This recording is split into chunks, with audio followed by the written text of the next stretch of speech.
Hello students, आज आप chapter number 12 खनिज पोषण एना प्रथम पीरियडनी अंदर चैप्टरनी प्रस्तावना थोड़ुंक एनुं इंट्रोडक्शन तो एनी आपणे खास वात करवानी छे।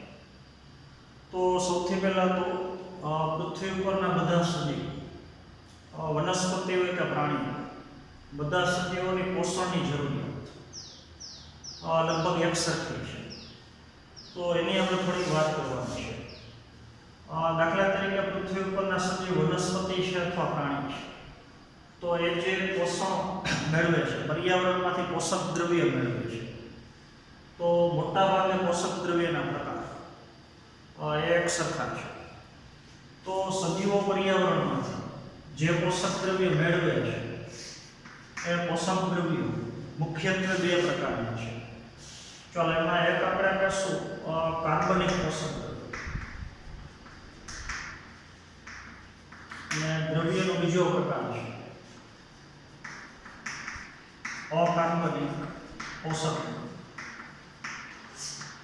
चलो कार्बनिक द्रव्योमां आपणे वात करीए तो लिपिडना अणु प्रोटीनना अणु અને કાર્બન। તો લિપિડ પ્રોટીન અને કાર્બન એ સજીવ દ્વારા પર્યાવરણમાંથી મેળવાતા કાર્બનિક દ્રવ્યો છે।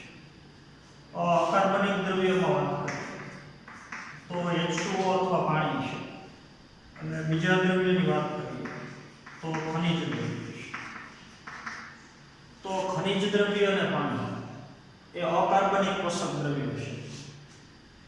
लिपिड प्रोटीन और कार्बन ये कार्बनिक द्रव्य है। तो बधा द्रव्य ने भेगा मळी तमे गुरु पोषक द्रव्य कही छे।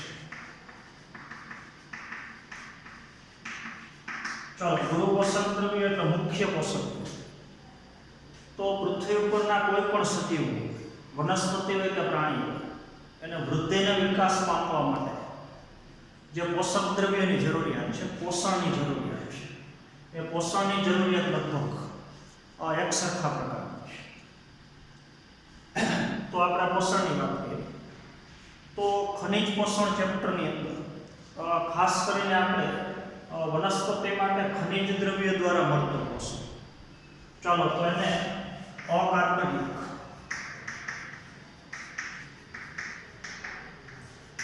वनस्पतिक पोषण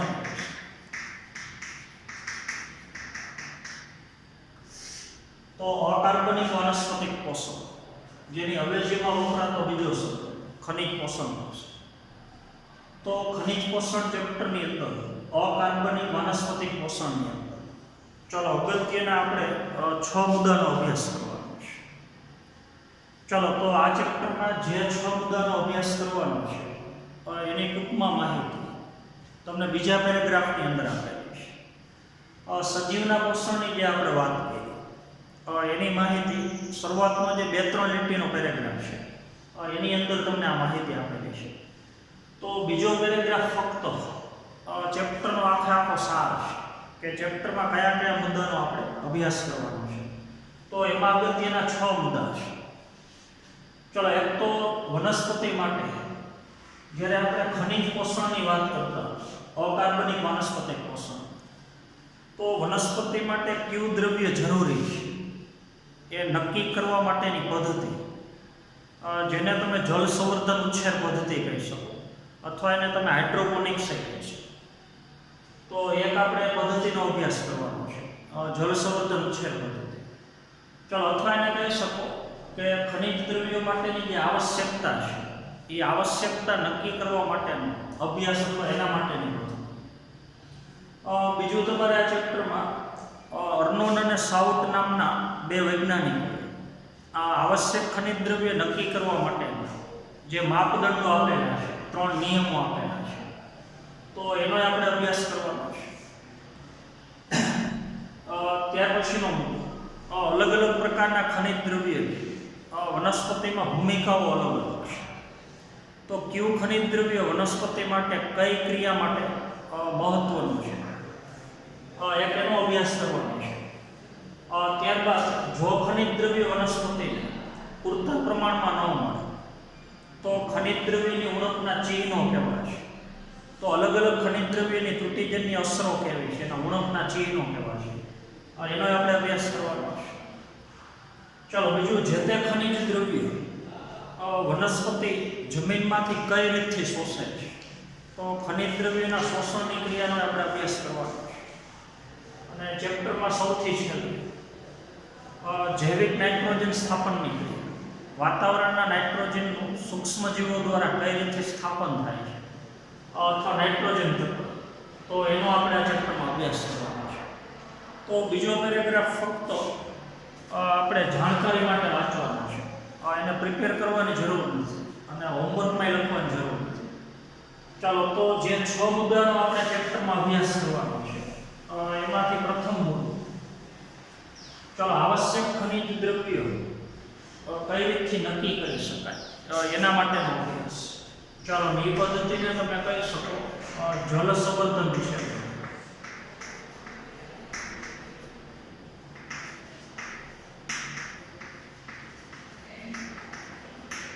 ચાલો અથવા એને ઇંગ્લિશમાં તમે હાઇડ્રોપોનિક્સ કહેશો.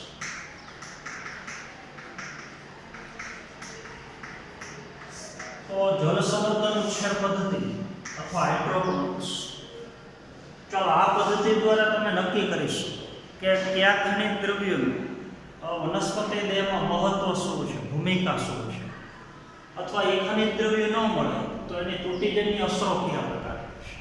ચાલો તો એ પદ્ધતિને આપણે થોડી ટૂંકમાં સમજવાની છે. ચાલો તો સૌથી પહેલા તો વનસ્પતિના કદ પ્રમાણે પાત્ર પસંદ કરવામાં આવે. તો એક તો પાત્ર છે, પાત્રની અંદર જે દ્રાવણ ભરેલું છે વનસ્પતિના વૃદ્ધિ વિકાસ, તો એ દ્રાવણને તમે કહી શકો પોષક દ્રાવણ. ચાલો અથવા એને તમે પોષક માધ્યમ કહી શકો. ચાલો અથવા એ માધ્યમને તમે સંવર્ધન માધ્યમ કહી શકો. તો એક પાત્ર છે, પાત્રની અંદર પાણી પ્લસ ખનિજ દ્રવ્ય, એટલે પાણીની અંદર ખનિજ દ્રવ્ય ઓગાળી અને જે દ્રાવણ બનાવેલું છે એ દ્રાવણને તમે પોષક દ્રાવણ કહી શકો. ચાલો અથવા એને તમે પોષક માધ્યમ કહી શકો, સંવર્ધન માધ્યમ કહી શકો. તો એ પોષક દ્રાવણની અંદર ચાલો એક તો શુદ્ધ કરેલું પાણી છે. ચાલો શુદ્ધ કરેલું પાણી એટલે કહી શકો જંતુ મુક્ત પાણી. તો પોષક દ્રાવણ બનાવવા માટે જે પાણીનો ઉપયોગ કર્યો છે એ પાણી સ્ટરાઇલ વોટર છે. તો ઊંચા તાપમાને ગરમ કરેલું પાણી, તો આપણને ખબર છે ઊંચા તાપમાને પાણીને આપણે ગરમ કરીએ તો અંદર જે સૂક્ષ્મજીવોનો ચેપ છે એ સૂક્ષ્મજીવોનું જીવંત અવસ્થામાંથી રૂપાંતર થઈ જશે મૃત અવસ્થામાં. ચાલો તો જે વનસ્પતિનો આમાં ઉછેર કરવાનો છે એ વનસ્પતિને ચેપથી બચાવવા માટે જે પાણી વાપરીએ છીએ એ શુદ્ધ કરેલું પાણી છે. ચાલો ને શુદ્ધ કરેલા પાણીની અંદર અલગ અલગ પ્રકારના ખનિજ દ્રવ્યો જે નિર્ધારિત માત્રામાં વપરાય છે. ચાલો નિર્ધારિત માત્રા એટલે કહી શકો ચોક્કસ માત્રા. ચાલો અથવા પોષક દ્રાવણની અંદર ખનિજ દ્રવ્ય એક ચોક્કસ સંકેન્દ્ર. ચાલો જે ખનિજ દ્રવ્યની વનસ્પતિને જરૂરિયાત વધારે હોય એ ખનિજ દ્રવ્યની માત્રા, એનું પ્રમાણ, એનું સંકેન્દ્ર પોષક દ્રાવણમાં વધારે છે. જે ખનિજ દ્રવ્યની જરૂરિયાત ઓછી હોય એ ખનિજ દ્રવ્યની માત્રા અથવા સંકેન્દ્ર ઓછું છે. તો દરેક ખનિજ દ્રવ્ય પોતાની જરૂરી માત્રામાં ઉમેરેલું છે, નિર્ધારિત માત્રામાં ઉમેરેલું છે.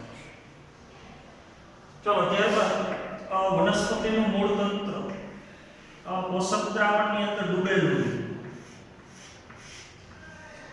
એ રીતથી વનસ્પતિને આપણે પોષક દ્રાવણની અંદર સ્થાપિત કરેલું છે.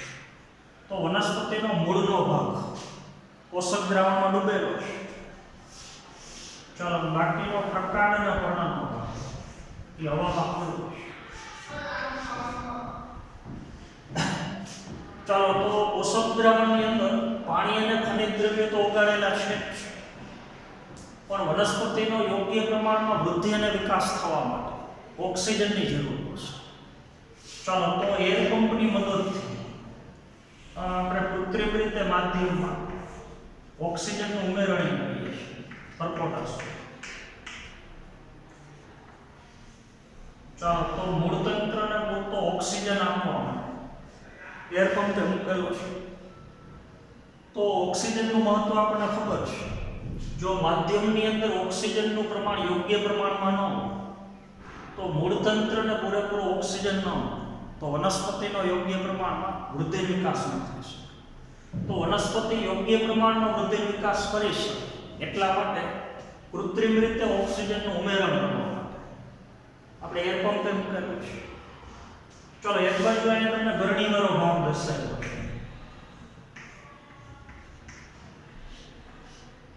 તો ખનિજ દ્રવ્ય અને પાણી એનું અમુક સમયે ઉમેરણ કરવા માટે એક ગરણીવાળો ભાગ મૂકેલો છે. ચલો માધ્યમના pH ની ચકાસણી કરવા માટે જો ભેગું pH મીટર મૂકેલું છે. તો આવી કૃત્રિમ રીતે અલગ અલગ પ્રકારની પરિસ્થિતિ પૂરી પાડી અને વનસ્પતિનો ઉછેર કરવાની ક્રિયા તો એને કહી શકો જળ સંવર્ધન ઉછેર. ચલો તો આ પદ્ધતિનો સૌથી પહેલા અભ્યાસ 1860માં જુલિયસ વોન સેચ નામના વૈજ્ઞાનિકે. તો પદ્ધતિનો સૌથી પહેલો વિકાસ જુલિયસ વોન સેચ નામના વૈજ્ઞાનિકે 1860માં કર્યો. ચલો પ્રયોગ ઉપરથી વૈજ્ઞાનિકનું કહેવું એવું છે કે કોઈ પણ વનસ્પતિને જમીન અથવા ભૂમિની ગેરહાજરીમાં તદ્દન ગેરહાજરીમાં પોષક દ્રાવણની અંદર કોઈ પણ વનસ્પતિને બીજાંકુરણથી શરૂ કરી અને પુખ્તતા સુધી આપણે એનો વૃદ્ધિ અને વિકાસ કરી શકીએ, વનસ્પતિનો ઉછેર કરી શકીએ. તો જમીનની તદ્દન ગેરહાજરીમાં અને પોષક દ્રાવણની અંદર વનસ્પતિનો ઉછેર કરવા માટેની કૃત્રિમ પદ્ધતિ તો જેને આપણે જળ સંવર્ધન ઉછેર પદ્ધતિ ચાલો અથવા એને તમે હાઇડ્રોપોનિક્સ કહી શકો. તો પ્રયોગ ઉપરથી એક બાબત સાબિત થાય છે કે વનસ્પતિના વૃદ્ધિ અને વિકાસ માટે જમીનનો કાંઈ ફાળો નથી.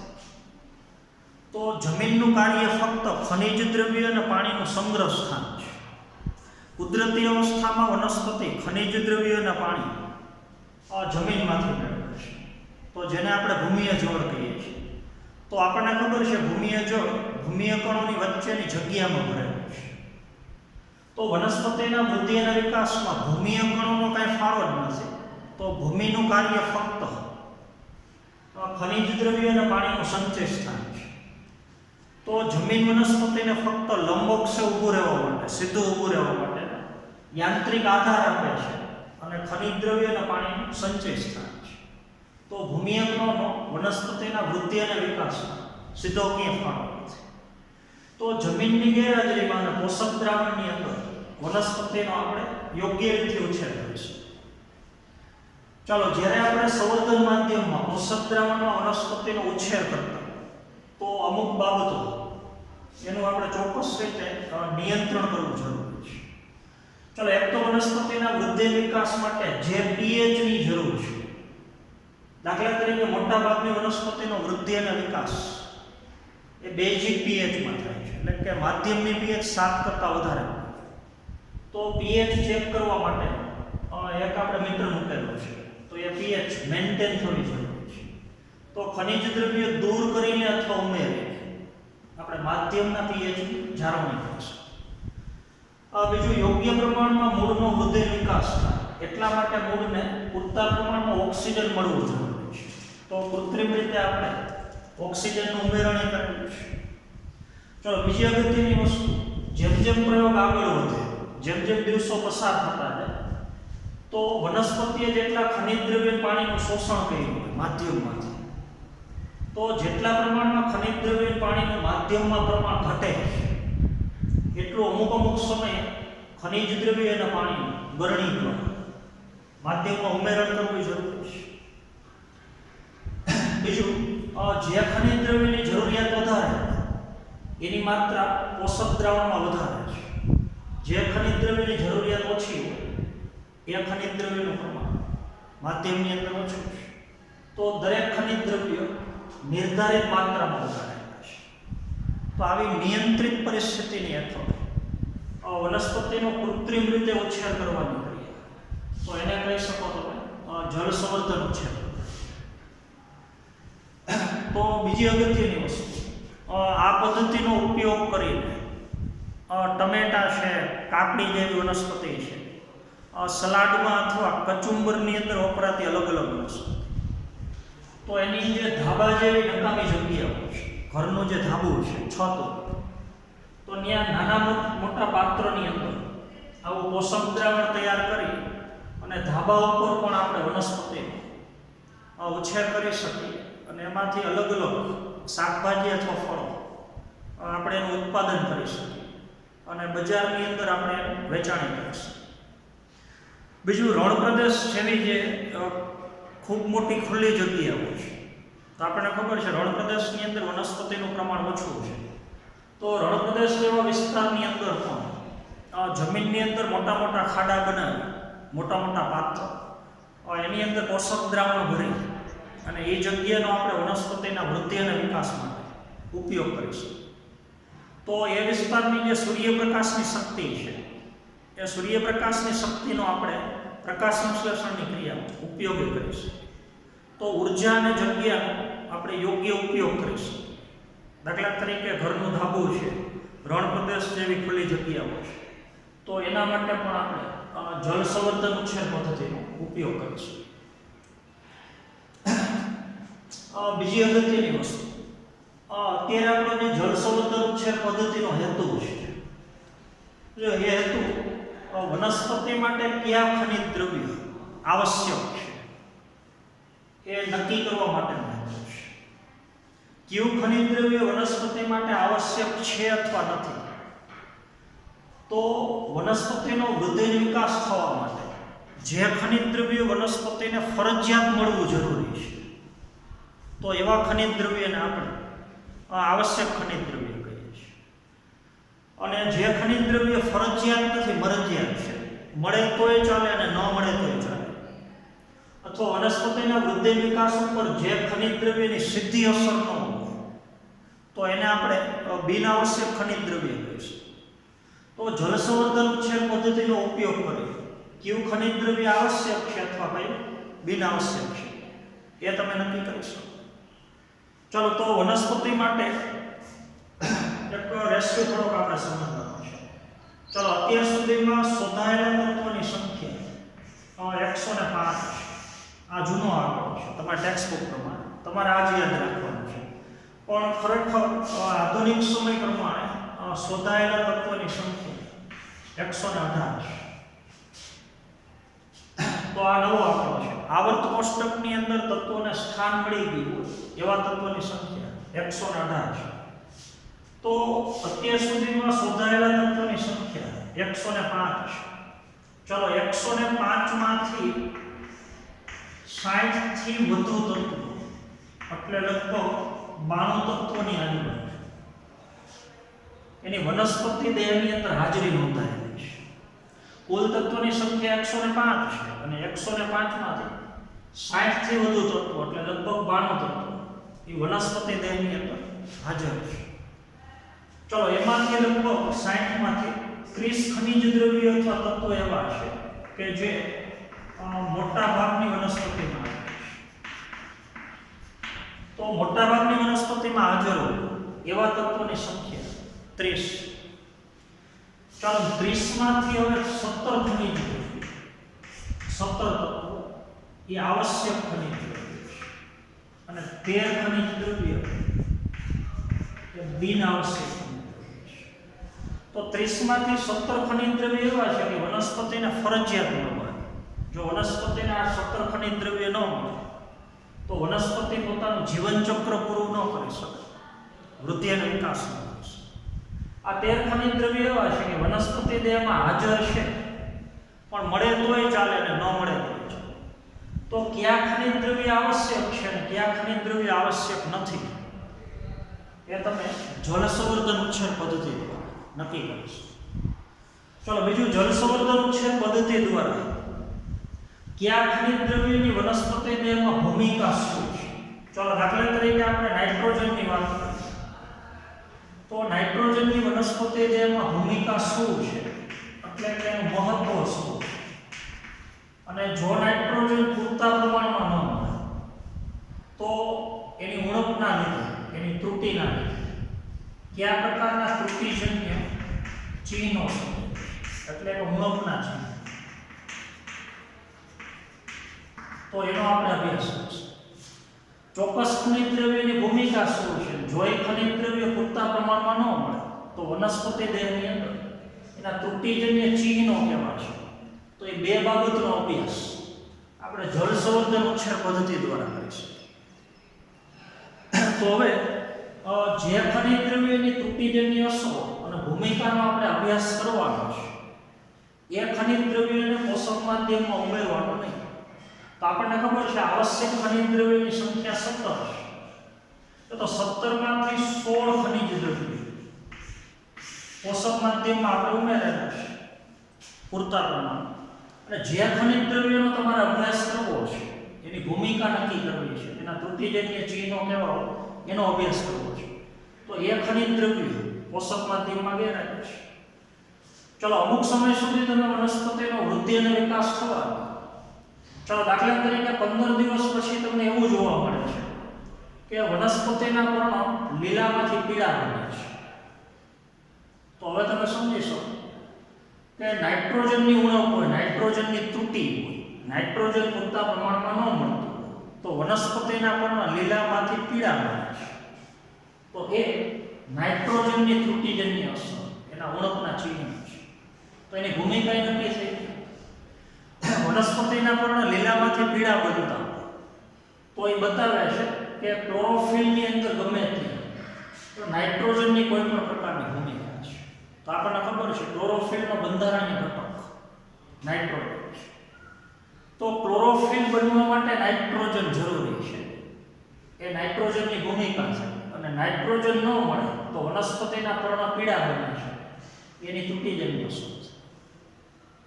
તો એક ખનિજ દ્રવ્યનો અભ્યાસ કરવા માટે આવા અલગ અલગ પોષક માધ્યમ બનાવવા જરૂરી છે.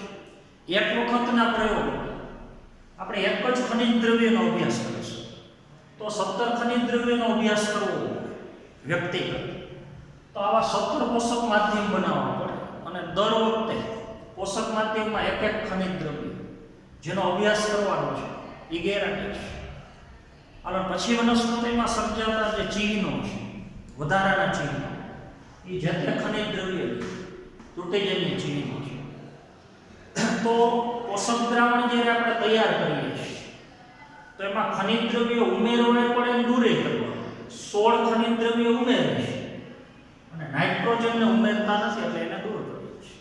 તો ખનિજ દ્રવ્ય ઉમેરીને અને દૂર કરીને અને અલગ અલગ ખનિજ દ્રવ્યની યોગ્ય સાંદ્રતા જાળવીને પછી આપણે પ્રયોગ દ્વારા સાબિત કરીએ છીએ કે કયા ખનિજ દ્રવ્યની ભૂમિકા કેવી છે, કયા ખનિજ દ્રવ્યની ત્રુટિજન્ય ચિહ્નો કેવા. તો અને તમે જળ સંવર્ધન ઉછેર પદ્ધતિ મહત્વ કહીશું. ચલો જળ સંવર્ધન ઉછેર પદ્ધતિના સામાન્ય મહત્વ છે. તો એ મહત્વ તમારે બુકમાં બાજુમાં લખવા તો ભેગા લખતા જવાનું છે. ચલો તો જળ સંવર્ધન ઉછેર પદ્ધતિનું પહેલું મહત્વ હું નિરાતે બોલું છું. ચલો ખનિજ દ્રવ્ય અને પાણીની સંતુલિત પ્રાપ્તિ. જળ સંવર્ધન ઉછેર પદ્ધતિ દ્વારા વનસ્પતિ ખનિજ દ્રવ્ય અને પાણીની સંતુલિત રીતે મેળવે છે. ચલો કુદરતી અવસ્થામાં કોઈ પણ વનસ્પતિનું મૂળ તંત્ર આપણને ખબર છે જમીનમાંથી ખનિજ દ્રવ્ય પાણી મેળવે છે. તો જમીનની અંદર દર વખતે ખનિજ દ્રવ્ય અને પાણીનું પ્રમાણ સંતુલિત જ હોય એ જરૂરી નથી. ઘણી વખત પાણીનું પ્રમાણ જરૂરિયાત કરતાં ઓછું હોય, ખનિજ દ્રવ્યનું પ્રમાણ જરૂરિયાત કરતાં ઓછું હોઈ શકે અને વધારે હોય છે.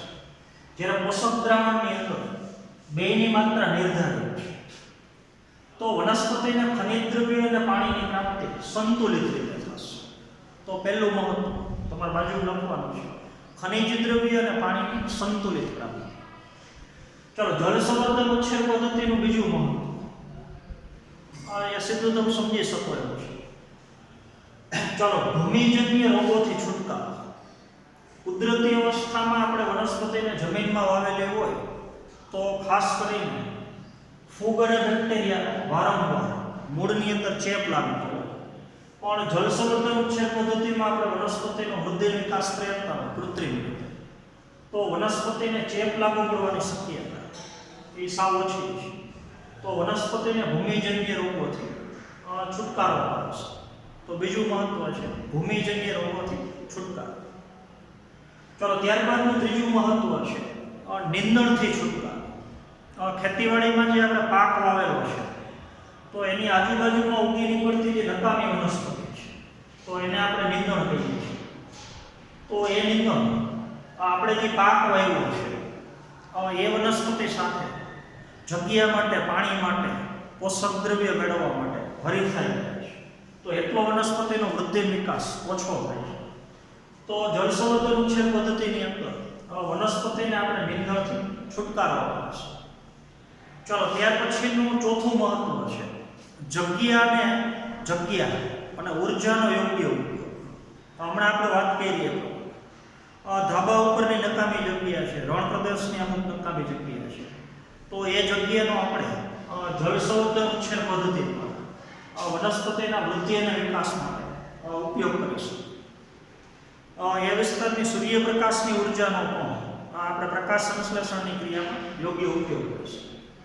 તો જળ સંવર્ધન ઉછેર પદ્ધતિના આવા 4 અગત્યના મહત્વ છે. ચલો ત્યારબાદ જળ સંવર્ધન ઉછેર પદ્ધતિના પેટા પ્રકાર. તો અત્યારે આપણે જે પ્રકાર તમને દર્શાવ્યો છે આકૃતિમાં, તો જળ સંવર્ધન ઉછેર પદ્ધતિના 3 પ્રકાર છે.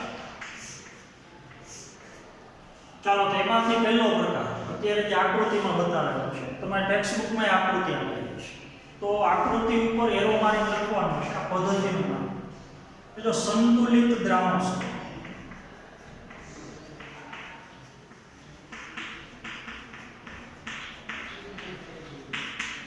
જળ સંવર્ધનનો સૌથી પહેલો પ્રકાર ટેક્સ્ટબુકમાં જે પહેલી આકૃતિ આપેલી છે એ સંતુલિત દ્રાવણ છે.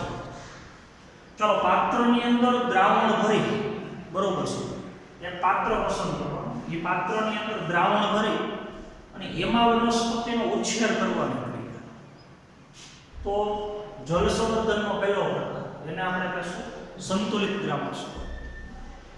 ચલો જે દ્રાવણ છે એ યોગ્ય માત્રામાં સંતુલન રાખીને બનાવેલું છે, પાણીનું પ્રમાણ યોગ્ય છે અને ખનિજ દ્રવ્યનું પ્રમાણ સંતુલિત છે, એટલે પદ્ધતિનું નામ સંતુલિત દ્રાવણ છે. ચાલો તેમાં વનસ્પતિ સ્થિર છે અને અંદરનું દ્રાવણ એ સ્થિર છે, પાત્રની અંદર ભરેલું છે. એટલે પાત્રની અંદર જે દ્રાવણ છે એ દ્રાવણની અંદર વનસ્પતિના મૂળ ડૂબાડી અને પછી જો એનો વૃદ્ધિ વિકાસ કર્યો તો પ્રકાર થઈ ગયો સંતુલિત દ્રાવણ છે. ચાલો તો આ પહેલો પ્રકાર છે. ચાલો ત્યારબાદ જળ સંવર્ધન ઉછેર પદ્ધતિનો બીજો પ્રકાર, એને આપણે કહીશું સતત પ્રવાહિત દ્રાવણ છે. ચાલો નીચે હવે જે આકૃતિ આપેલી છે તો એ પદ્ધતિનું નામ છે બીજી પદ્ધતિ સતત પ્રવાહિત દ્રાવણ છે.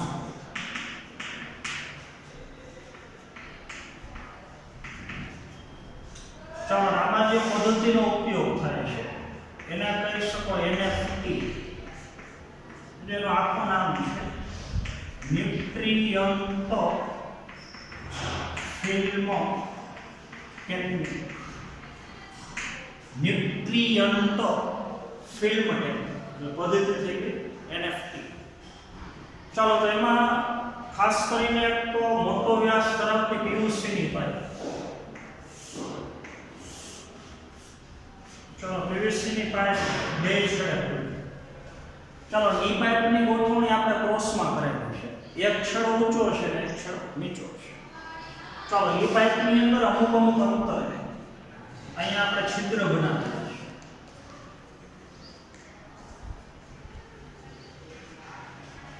ચાલો એ છિદ્રમાં વનસ્પતિનું વાવેતર.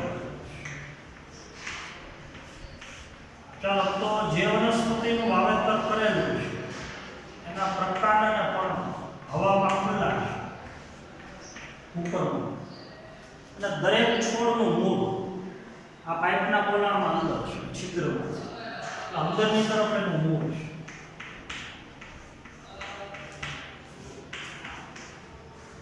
ચલો નીચેની તરફ એક પાત્ર છે અને પાત્રની અંદર દ્રાવણ છે, પોષક. ચલો અહીંયા એક નાનો પંપ મૂકેલો છે. ચલો તો પંપ પોષક દ્રાવણનું પંપિંગ એક નાની નલિકામાં છે. ચલો તો એક છેડેથી પંપ પોષક દ્રાવણને આ નળીમાં ધક્કો મારે છે, તો એ નળી દ્વારા પોષક દ્રાવણ આ પાઇપના ઊંચા છેડા અહીંયા મૂકેલા છે. હવે એ પોષક દ્રાવણનો એકદમ પાતળો આ વનસ્પતિના મૂળની આજુબાજુ પસાર થાય છે. ચાલો પોષક દ્રાવણનો ચિત્ર જેવો, ફિલ્મ જેવો પાતળો મૂળની આજુબાજુમાંથી પસાર થાય છે, એટલે એને કહી શકો nutrient film technique. Nutrient film technique. અને ફરી પાછું દ્રાવણ પાત્રમાં એકઠું થાય છે, તો પાત્રમાંથી દ્રાવણ આ પાઇપમાંથી પસાર થઈ અને દ્રાવણનો સતત પ્રવાહ મૂળની આજુબાજુમાંથી પસાર થાય છે, એટલે પદ્ધતિનું નામ આપ્યું સતત પ્રવાહિત દ્રાવણ. ચાલો દ્રાવણનો એકદમ પાતળો પ્રવાહ મૂળની આજુબાજુમાંથી સતત પસાર થાય છે, એટલે પદ્ધતિ થઈ ગઈ સતત પ્રવાહી દ્રાવણ. ચાલો દ્રાવણનો પ્રવાહ જ્યારે મૂળની આજુબાજુમાંથી પસાર થાય છે ત્યારે વનસ્પતિના મૂળ એ દ્રાવણમાંથી પાણી અને ખનિજ દ્રવ્યનું શોષણ કરે છે. તો પહેલી પદ્ધતિમાં દ્રાવણ પાત્રમાં સ્થિર છે અને અંદર મૂળ ડૂબેલા છે. અહીંયા વનસ્પતિનું મૂળ સ્થિર છે પણ એની આજુબાજુમાંથી જે દ્રાવણ પસાર થાય છે એ સતત પ્રવાહમાં છે, એટલે નામ આપ્યું સતત પ્રવાહી દ્રાવણ છે. અને ટેકનોલોજી છે કે ન્યુટ્રિયન્ટ ફિલ્મ ટેકનિક. ચાલો એના પછી ત્રીજો પ્રથમ પ્રકાર સંતુલિત દ્રાવણ સ્વરૂપ, બીજો પ્રકાર સતત પ્રવાહિત દ્રાવણ સ્વરૂપ. ચાલો ત્રીજો પ્રકાર છે વાયુ સ્વરૂપ. અથવા એને તમે વાત સંવર્ધન કહેશો. ચાલો તો આ પદ્ધતિમાં વનસ્પતિનો આખો છોડ એ હવામાં ખુલ્લો છે વાયુ, અને વનસ્પતિને આપણે સ્ટેન્ડમાં ફિક્સ કરેલી છે.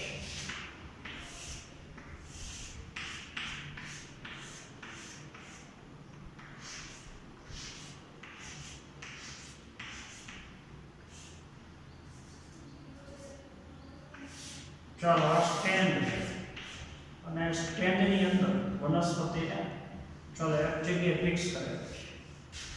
ચાલો હવે ચોમાસાની અંદર જેમ ઝરમર ઝીણા ટપકા સ્વરૂપે વરસાદ આવતો, એ રીતથી વનસ્પતિમાં ઉપરની તરફ સ્પ્રે દ્વારા દ્રાવણનો છંટકાવ.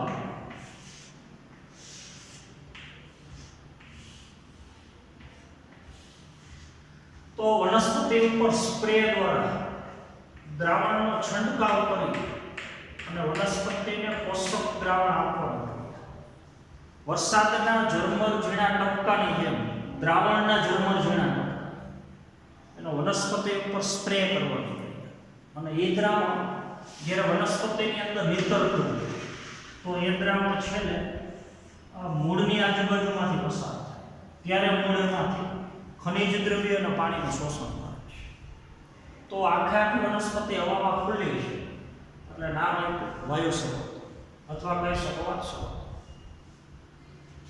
તો ચેપ્ટરનો સૌથી પહેલો ટોપિક જલ સંવર્ધન ઉછેર પદ્ધતિ હાઇડ્રોપોનિક્સ, એનો સંપૂર્ણ અભ્યાસ અહીંયા પૂરો થઈ ગયો. તો આજના પીરિયડમાં આપણે અહીંયા સુધી રાખશું. Thank you.